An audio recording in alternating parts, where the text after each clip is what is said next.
আসসালামু আলাইকুম। কেমন আছেন সবাই? আশা করি ভালো আছেন। আমি আজ আপনাদের সাথে শেয়ার করব খুবই লোভনীয় মিষ্টি কুমড়া ভর্তা রেসিপি। তো প্রথমে এখানে আমি মিষ্টি কুমড়া খোসাটা ছাড়িয়ে পাতলা করে কেটে পরিষ্কার করে ধুয়ে নিয়েছি। তারপর এখানে আমি অল্প পরিমাণে লবণ, হলুদের গুঁড়া ও মরিচের গুঁড়া দিয়ে ভালোভাবে মেখে নিব। আর এই মিষ্টি কুমড়া ভর্তা করার সময় অবশ্যই পাকা মিষ্টি কুমড়াটা নেওয়ার চেষ্টা করবেন, তাহলে এই ভর্তাটা খেতে অনেক মজা লাগবে। তো লবণ হলুদটা ভালোভাবে মেখে নিয়ে একটা কড়াইয়ে আমি পরিমাণ মতো সয়াবিন তেল দিয়ে দিব। এরপর আমি এখানে দিয়ে দেবো পেঁয়াজ কুচি। পেঁয়াজগুলোকে আমি সোনালি রং করে ভেজে নিব। আপনারা চাইলে এটা কাঁচা পেঁয়াজ দিয়ে ভর্তাটা করতে পারেন, তবে পেঁয়াজটা ভেজে ভর্তা করলে কিন্তু বেশি মজা লাগে খেতে। তো পেঁয়াজটা যখন সোনালি রং হয়ে আসবে তখন এটা আমি তেল ঝরিয়ে উঠিয়ে নিব। এবার ওই তেলের ভিতরে আমি শুকনো মরিচ দিয়ে দিব। শুকনো মরিচগুলোকে আমি অল্প আঁচে মুচমুচে করে ভেজে নিব।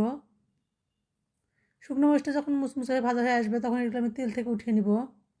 এবার ওই তেলের ভিতরে আমি মিষ্টি কুমড়োগুলো দিয়ে দিব। মিষ্টি কুমড়োগুলো আমি অল্প আঁচে একদম লাল লাল করে ভেজে নিব।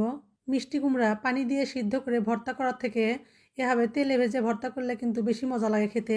এই মিষ্টি কুমড়োগুলো ভাজার সময় অবশ্যই কিন্তু চুলার আঁচটা মাঝারি আঁচে রাখতে হবে, তা না হলে উপর থেকে পুড়ে যাবে আর ভিতরে কাঁচা থেকে যাবে, তখন কিন্তু আর ভর্তাটা খেতে ভালো লাগবে না। তাই এটা মাঝারি আঁচে আমি এই মিষ্টি কুমড়াগুলোকে সিদ্ধ হওয়া পর্যন্ত ভেজে নিব। মিষ্টি কুমড়াগুলো যখন সিদ্ধ হয়ে যাবে আর ভাজাও হয়ে যাবে তখন এগুলো আমি চুলা থেকে নামিয়ে হালকা ঠান্ডা করে নিব। এরপর একটা বাটিতে ভেজে রাখা পেঁয়াজ, মরিচ ও লবণ দিয়ে ভালোভাবে মেখে নিব।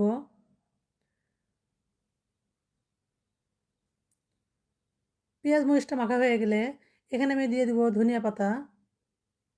অবশ্যই কিন্তু এই ভর্তাটাতে ধনিয়া পাতা দেওয়ার চেষ্টা করবেন। ধনিয়া পাতাটা দিলে কিন্তু এই ভর্তাটা খেতে অনেক মজা লাগে। ধনিয়া পাতা দেওয়ার পরে আমি এখানে দিয়ে দেবো সরিষার তেল। সরিষার তেল দিয়ে আমি আবারও ভালোভাবে মেখে নিব। এই পেঁয়াজ মরিচটা মাখা যতটা ভালো হবে ভর্তাটা খেতে কিন্তু ততটাই মজা লাগবে।